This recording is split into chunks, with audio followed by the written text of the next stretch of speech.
नमस्कार बच्चों, आज की कक्षा में आपका स्वागत है।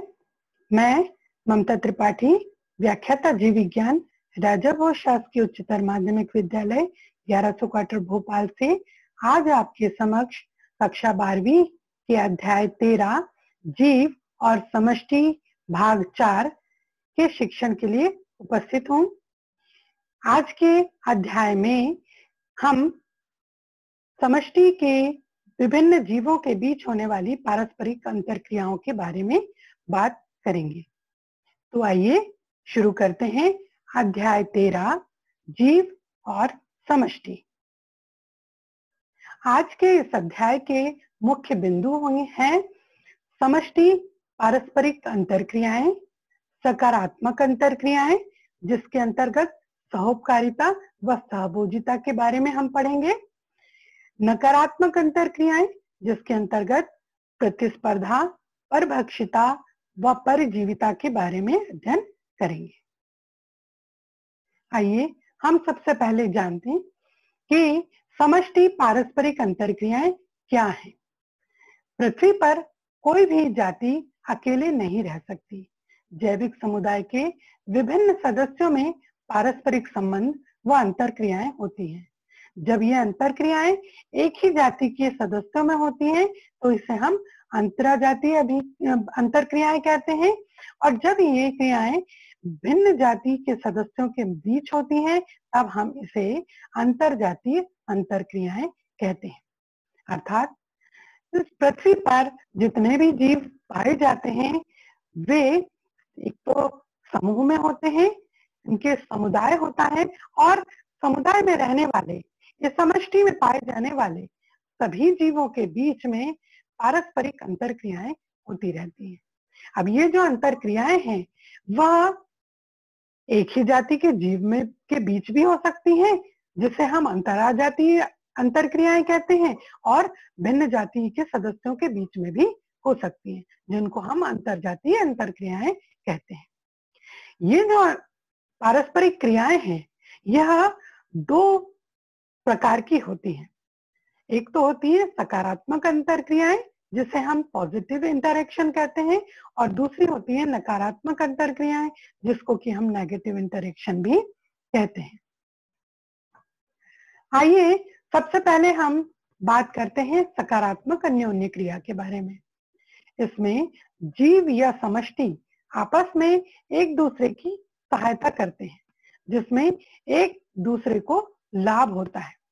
अर्थात सकारात्मक अन्योन्य क्रियाएं वे क्रियाएं हैं जिसमें कि जीवों को लाभ पहुंचता है।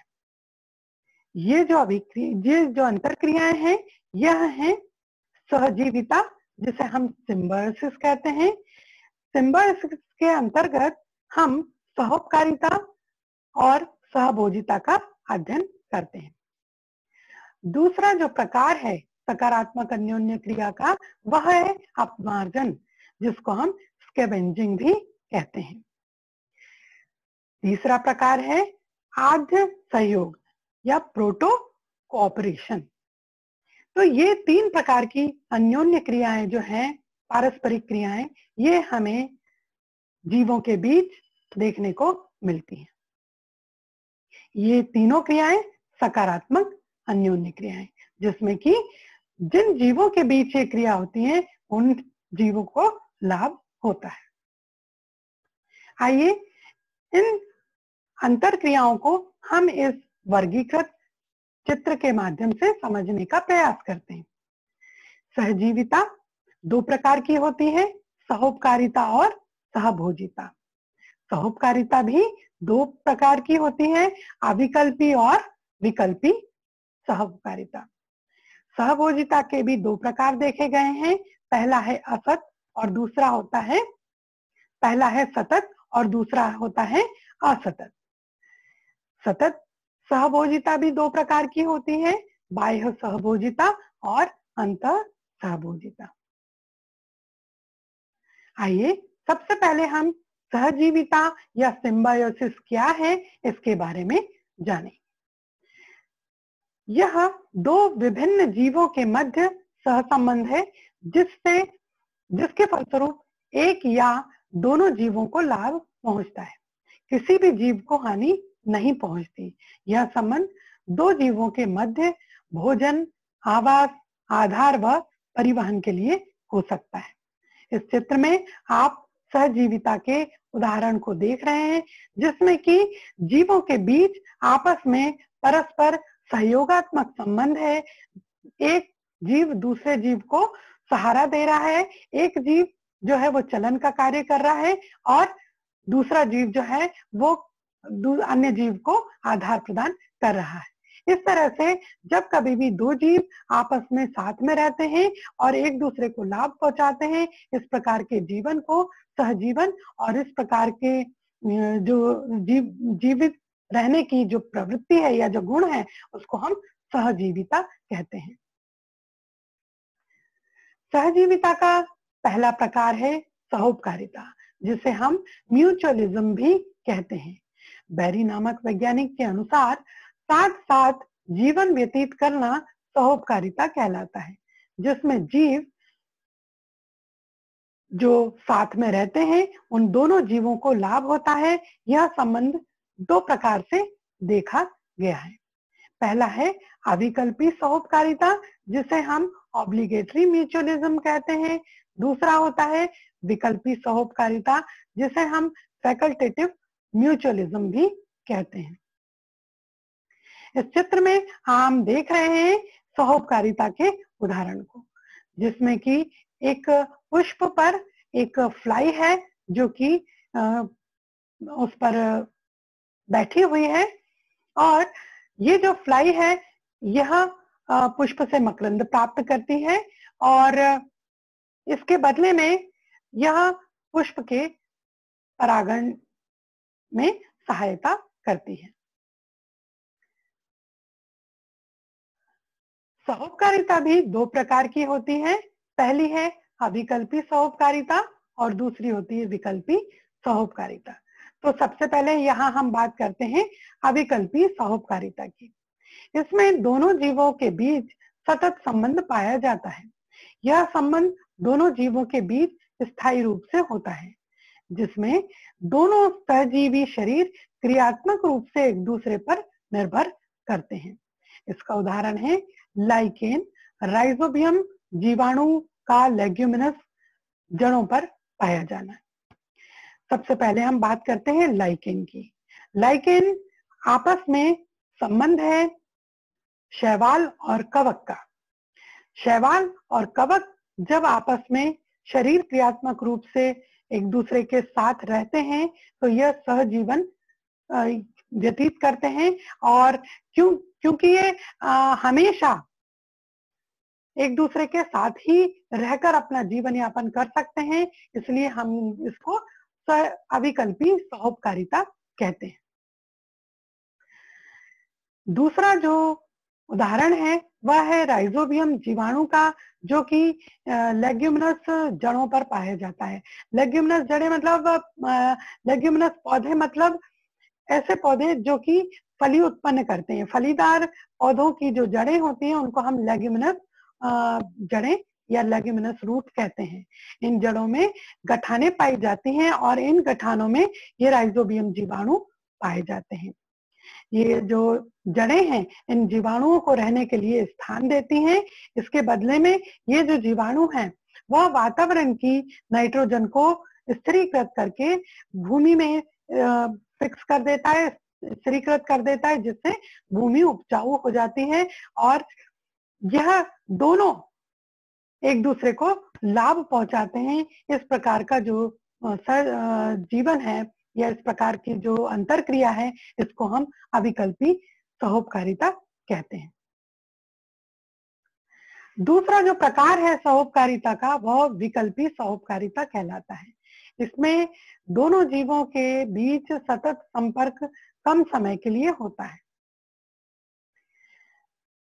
इस संपर्क में दोनों ही जीवों को लाभ होता है, किंतु पोषण संबंधी आवश्यकताएं एक की ही पूरी होती हैं, जैसे कि पौधों में परागण का होना।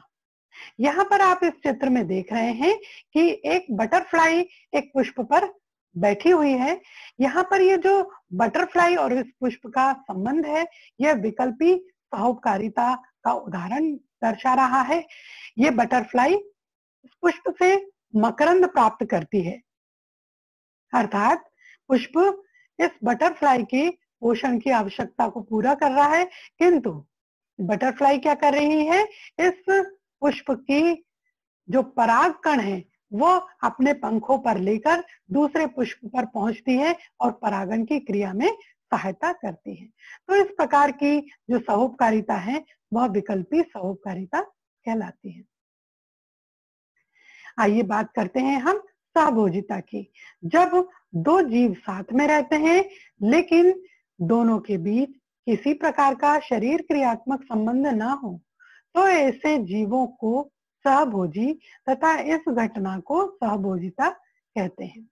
इस संबंध में एक जीव को लाभ तथा दोनों में से किसी को भी हानि नहीं पहुंचती। यह जो संबंध है यह दो प्रकार का होता है। पहला है सतत सहभोजिता, जिसे हम कंटिन्यूअस कमेंसलिज्म कहते हैं, और दूसरा होता है असतत सहभोजिता, जिसको हम डिसकंटिन्यूअस कमेंसलिज्म कहते हैं। आइए अब हम सहभोजिता के पहले प्रकार के बारे में बात करते हैं, सतत सहभोजिता। इसमें दोनों जीवों के मध्य संपर्क स्थायी होता है। इन्हें दो वर्गों में बांटा गया है। पहला है बाह्य सहभोजिता, जिसका उदाहरण है ऑर्किड, और दूसरा है अंतः सहभोजिता, जिसका उदाहरण है मनुष्य की आंत में पाए जाने वाला ई कोलाई। सबसे पहले हम बात करते हैं बाह्य सहभोजिता की, जो है एक्टोकमेंसलिज्म। बाह्य सहभोजिता के अंतर्गत हम उदाहरण ले रहे हैं ऑर्किड नामक पौधे का। ऑर्किड का पौधा स्वपोषी होता है, अर्थात अपना भोजन स्वयं निर्मित करता है, किंतु दूसरे वृक्षों पर यह उगता है, लेकिन यह उनसे भोजन और जल को ग्रहण नहीं करता है, केवल आधार के लिए ही यह दूसरे पौधों पर पाया जाता है। वातावरण में उपस्थित जो नमी है या वातावरणीय जल जो है उसको इस पौधे की जड़ें अवशोषित करती हैं, इसलिए इन जड़ों को आर्द्रताग्राही जड़ें भी कहते हैं। यह अपनी आर्द्रताग्राही जड़ों के द्वारा जल का अवशोषण करता है, जल की पूर्ति करता है। इस प्रकार का जो संबंध है यह बाह्य सहभोजिता कहलाता है, जिसके अंतर्गत एक पौधा, जहां पर कि हम ऑर्किड का पौधा देख रहे हैं, यह दूसरे वृक्ष पर उग रहा है या अपना जीवन यापन कर रहा है। क्योंकि ये दूसरे पौधे पर पाया जाता है, इसलिए हम इसे अधिपादप भी कहते हैं। ऑर्किड के जो जड़ें हैं यह वातावरण से जल को अवशोषित करती हैं और यह पौधा अपना भोजन स्वयं बनाता है। अगला जो प्रकार है उसे हम अंतः सहभोजिता कहते हैं। कुछ जीव दूसरे जीवों के शरीर में पाए जाते हैं, जैसे कुछ हरित शैवाल, प्रोटोजोआ, जीवाणु, कवक अन्य जंतुओं व पौधों के अंदर रहते हैं, लेकिन ये पोषक को हानि नहीं पहुंचाते। इस प्रकार का संबंध जो है वह सहभोजिता, अंतः सहभोजिता कहलाता है। आइए अब हम बात करते हैं असतत सहभोजिता की, इसे हम डिसकंटिन्यूअस कमेंसलिज्म भी कहते हैं। इसमें दो जीवों में संपर्क अस्थायी होता है, जैसे कि गिलहरी, चिड़िया, कीट व सर्प अपना जीवन व प्रजनन के लिए ही वृक्ष और अन्य पादपों का सहारा लेते हैं। आपने देखा होगा कि कुछ चिड़िया जो हैं वो घोंसला बनाकर उस घोंसले के अंदर रहती हैं। कुछ पक्षियों को आपने देखा होगा कि पेड़ों के अंदर कोटर बनाकर वो वहां पर अपना जीवन यापन करते हैं। तो ये जो कीट है या जो चिड़िया हैं, ये कुछ समय के लिए अपने घोंसलों में रहती हैं, प्रजनन करते हैं और कुछ समय पश्चात वह वहां पर अपना आवास छोड़कर या अपने घोंसले को खाली करके चले जाते हैं। तो इस तरह का जो संबंध है या जो संपर्क है जो कि अस्थायी होता है, स्थायी नहीं होता है, इसे हम असतत सहभोजिता कहते हैं। आइए अब हम सकारात्मक अन्योन्य क्रिया के अगले प्रकार के बारे में बात करते हैं, जो है अपमार्जन, जिसको हम स्कैवेंजिंग भी कहते हैं। यह भोजन से संबंधित घटना है जिसमें कुछ जीव मृत जीवों के शरीर के मांस को खाते हैं। ऐसे जीव जो मृत शरीर का भक्षण करते हैं अपमार्जक कहलाते हैं। अपमार्जन एक लाभकारी घटना है जिसमें अपमार्जक मृत शरीर को खाकर वातावरण को स्वच्छ बनाते हैं। उदाहरण है लोमड़ी, सियार, गिद्ध, चींटी, कुछ जीवाणु भी यह कार्य करते हैं। आपने देखा होगा कि कोई मृत शरीर, किसी भी मृत जीव का शरीर जो है उस पर हम देखते हैं कि कुछ समय पश्चात चींटियां उसको खाना शुरू कर देती हैं और चींटियां खाकर उसको नष्ट कर देती हैं। तो इस प्रकार से क्या है, चींटी अपना भोजन उससे प्राप्त करती हैं, लेकिन वो जो मृत शरीर है उसको पूरा नष्ट कर देने से वो स्थान जो है वो स्वच्छ हो जाता है। तो अपमार्जन की क्रिया में एक जीव जो है वो दूसरे जीव के मृत शरीर से अपना भोजन प्राप्त करता है और वातावरण को स्वच्छ बनाने की क्रिया में भाग लेता है। तो इस प्रकार की क्रिया को अपमार्जन कहते हैं। और वे जीव जो मृत शरीर का भक्षण करते हैं अपमार्जक कहलाते हैं। आइए अब हम बात करते हैं नकारात्मक अंतर क्रियाओं की। इसमें एक जीव या जाति को हानि पहुंचती है जबकि दूसरी जाति और जीव को लाभ पहुंचता है या फिर वह अप्रभावित होती है। अर्थात इसमें एक जीव को या किसी एक जाति को हानि अवश्य पहुंचती है, इसलिए हम इसको नकारात्मक अंतर क्रिया कहते हैं। इसके उदाहरण, इसके जो प्रकार हैं वह है प्रतिस्पर्धा, परभक्षिता और परजीविता। तो आइए सबसे पहले हम बात करते हैं स्पर्धा की, जिसको हम कंपटीशन भी कहते हैं। पारिस्थितिक तंत्र में विभिन्न घटकों की उपस्थिति के कारण पेड़ पौधों और जंतुओं को पोषण व जनन के लिए एक दूसरे पर निर्भर रहना पड़ता है, जिससे इनमें स्पर्धा आ जाती है। यह दो प्रकार की होती है। पहली है अंतरजातीय स्पर्धा, इंट्रा स्पेसिफिक कंपटीशन, जिसमें कि एक ही जाति के बीच यह स्पर्धा होती है।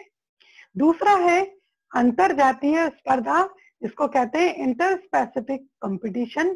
इसमें विभिन्न जातियों के बीच स्पर्धा पाई जाती है। तो स्पर्धा क्या है कि पारिस्थितिक तंत्र के विभिन्न जो घटक हैं उनकी उपस्थिति के कारण जंतुओं में पोषण के लिए, आवास के लिए, प्रजनन के लिए स्पर्धा होती है। यहाँ पर हम देख रहे हैं अंतरजातीय स्पर्धा। यहाँ हम देख रहे हैं भोजन के लिए एक ही जाति के दो जीव आपस में लड़ाई कर रहे हैं, स्पर्धा कर रहे हैं। यहाँ हम देख रहे हैं अंतरजातीय स्पर्धा को, जहां पर कि हम दो भिन्न जाति के जीव में स्पर्धा को देख रहे हैं। इसको हम अंतरजातीय स्पर्धा कहते हैं। अगला प्रकार है नकारात्मक अन्योन्य क्रिया का, वह है परजीविता, जिसको पैरासिटिज्म भी कहते हैं। इस प्रकार के संबंध में एक छोटे आकार का जीव जिसे परजीवी कहते हैं, एक बड़े आकार के जीव जिसे पोषक कहते हैं, से भोजन प्राप्त करता है। परजीवी अपने जीवन का यह संपूर्ण भाग पोषक के ऊपर व्यतीत करता है। यहाँ पर हम ये बात को स्पष्ट कर दें कि जो परजीवी है वह किसी अन्य पोषक पर अपना या तो संपूर्ण जीवन व्यतीत करता है या जीवन का कुछ भाग व्यतीत करता है, और यह संपूर्ण जीवन व्यतीत करने के लिए उस पर विभिन्न प्रकार से निर्भर रहता है, विभिन्न आवश्यकताओं के लिए उन पर रहता है। ये आवश्यकता आधार भी हो सकती है, भोजन भी हो सकती है, किसी भी आवश्यकता को लेकर वह दूसरे पोषक पर निर्भर रहता है। यदि हम परजीविता की बात करें तो यह कई प्रकार से देखी जाती है और परजीवी कई प्रकार के होते हैं।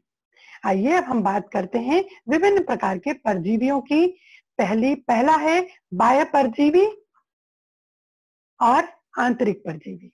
तो बाह्य परजीवी वे परजीवी होते हैं जो कि परपोषी के या पोषक के शरीर के ऊपर पाए जाते हैं, और आंतरिक परजीवी वो परजीवी होते हैं जो परपोषी के शरीर के अंदर पाए जाते हैं। बाह्य परजीवी जैसे कि हम खटमल का उदाहरण ले सकते हैं, जो कि मनुष्य के शरीर के बाहर पाया जाने वाला परजीवी है। और मलेरिया का जो परजीवी है जिसका नाम है प्लाज्मोडियम, यह मनुष्य के शरीर के भीतर पाए जाने वाला आंतरिक परजीवी है। दूसरा है प्रकार वह है स्थायी परजीवी और अस्थायी परजीवी। वे परजीवी जो कि पोषक पर स्थायी रूप से पाए जाते हैं स्थायी परजीवी कहलाते हैं, और जो थोड़े से समय के लिए ही किसी दूसरे पोषक पर अपना जीवन व्यतीत करते हैं, उन्हें हम अस्थायी परजीवी कहते हैं। तीसरा जो प्रकार है वह है विकल्पी परजीवी और अविकल्पी परजीवी। कुछ जीव मुक्त जीवन जीने में सक्षम होते हैं, किंतु जब वे परपोषी के संपर्क में आते हैं तो वो परजीवी बन जाते हैं, इन्हें हम विकल्पी परजीवी कहते हैं। लेकिन कुछ जीव जो है वह स्वतंत्र जीवन यापन के सक्षम नहीं होते हैं और वे अपना जीवन पर किसी पोषक पर ही निर्भर करते हैं। ऐसे जीवों को हम अविकल्पी परजीवी कहते हैं। अगला जो प्रकार है वह है रोगजनक परजीवी और दूसरा होता है अरोगजनक परजीवी। तो रोगजनक परजीवी वे परजीवी होते हैं जो रोग उत्पन्न करते हैं। इसका उदाहरण हम फिर से प्लाज्मोडियम को ले सकते हैं जो कि मनुष्य के अंदर मलेरिया रोग उत्पन्न करता है। और वे परजीवी जो शरीर में रोग उत्पन्न नहीं करते हैं उन्हें हम अरोगजनक परजीवी भी कहते हैं। अगला जो प्रकार है वह है पूर्ण परजीवी या अर्ध परजीवी। इन अर्ध परजीवी को हम आंशिक परजीवी भी कह सकते हैं। पूर्ण परजीवी वे परजीवी होते हैं जो कि अपनी सभी आवश्यकताओं के लिए किसी पोषक पर निर्भर करते हैं। इसका उदाहरण अमरबेल है जो कि अपने आधार और पोषण के लिए दूसरे पौधे पर निर्भर करती है। और दूसरा जो प्रकार है वह है अर्ध परजीवी का। यह केवल अपनी कुछ आवश्यकताओं की पूर्ति के लिए ही दूसरे पोषक पर या दूसरे जीव पर निर्भर करते हैं। तो ये विभिन्न प्रकार थे परजीवियों के। इतने प्रकार के परजीवी देखे गए हैं। आइए अब हम यहाँ पर एक वीडियो के माध्यम से परजीविता को देखते हैं। ये जो पौधा है यह अमरबेल का पौधा है जो कि अंकुरित हो रहा है, और यहाँ पर आप अंकुरन की प्रक्रिया को भी देख सकते हैं। ये वृद्धि करके किसी पौधे पर, यहाँ पर ये जो पौधा दिखाई दे रहा है ये टमाटर का पौधा है। इस पर ये वृद्धि करने के लिए उस पर निर्भर करते हैं। चूंकि ये अमरबेल एक बेल है इसलिए उसको सहारे के लिए किसी पौधे की आवश्यकता होती है। तो ये आधार के लिए टमाटर के पौधे पर चढ़ रही है और कॉइल बना रही है, कुंडलित हो रही है। जिस स्थान पर ये टमाटर के पौधे के साथ संपर्क में है यहाँ पर आप देख रहे हैं एक उभार उत्पन्न हो रहा है, और ये उभार जो है वो आगे चलकर प्रचुषांग बनाएंगे। ये जो प्रचुषांग है ये आप देखेंगे। इस तरह से ये प्रत्युषांग निर्मित हो रहे हैं और ये प्रत्युषांग टमाटर जो कि एक पोषक पौधा है, इसके तने के भीतर प्रवेश कर जाएंगे और टमाटर के पौधे से पदार्थों को, भोज्य पदार्थों को, पोषक पदार्थों को ग्रहण करेंगे और इस प्रकार से ये टमाटर के पौधे पर ही वृद्धि करेंगे। तो अमरबेल जो है जिस पौधे पर भी चढ़ती है उस पौधे पर जो है उससे भोजन भी प्राप्त करती है और सहारा भी प्राप्त करती है और अपना पूरा जीवन यापन किसी दूसरे पौधे पर करती है। यहाँ पर आप देख रहे हैं इस पौधे पर पूरे तरह से अमरबेल छा गई है और जिस पौधे पर ये रहती है उस पौधे को वो सुखा देती है, नष्ट कर देती है। तो यहाँ पर हमने देखा कि किस तरह से परजीवी जीवन व्यतीत करते हैं। आइए अब हम नकारात्मक अन्योन्य क्रिया के अगले प्रकार को देखते हैं। यह है परभक्षण। यह दो जीवों के बीच होने वाली अन्योन्य क्रिया है जिसमें एक जीव दूसरे जीव को खाता है।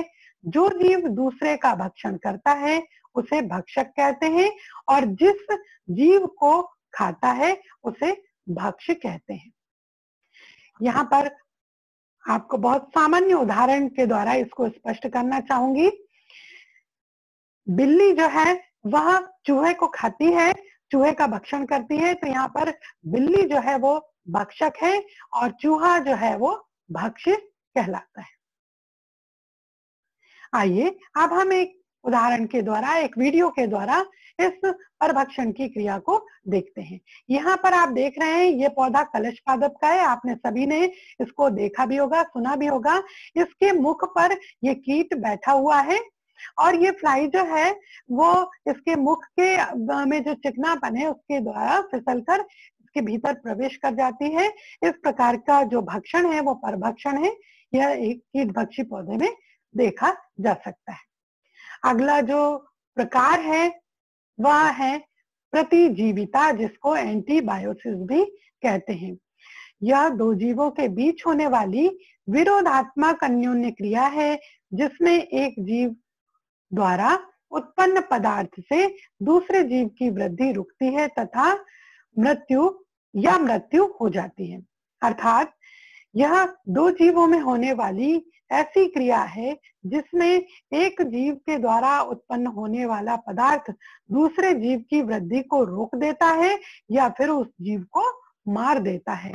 प्रकृति में जीवाणु व कवक अनेक प्रकार के प्रतिजैविकों का निर्माण करते हैं, जैसे कि पेनिसिलिन जो है वो एक जीवाणु के द्वारा निर्मित होने वाला प्रतिजैविक है जिसके द्वारा बैक्टीरिया का या जीवाणुओं का को मारा जाता है या नष्ट किया जाता है।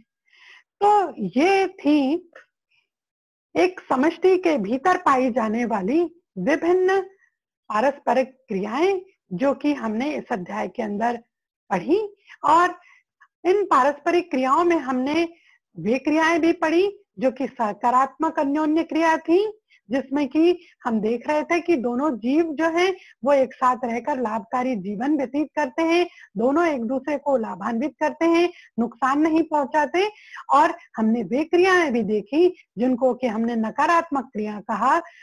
उन क्रियाओं में हमने देखा कि एक दो जीव जो हैं वो आपस में साथ में रहते हैं जिनसे में से कि एक जीव को हानि पहुंचती है या दोनों जीवों को भी हानि पहुंच सकती है। तो आज का अध्याय हम यहीं समाप्त करते हैं। धन्यवाद।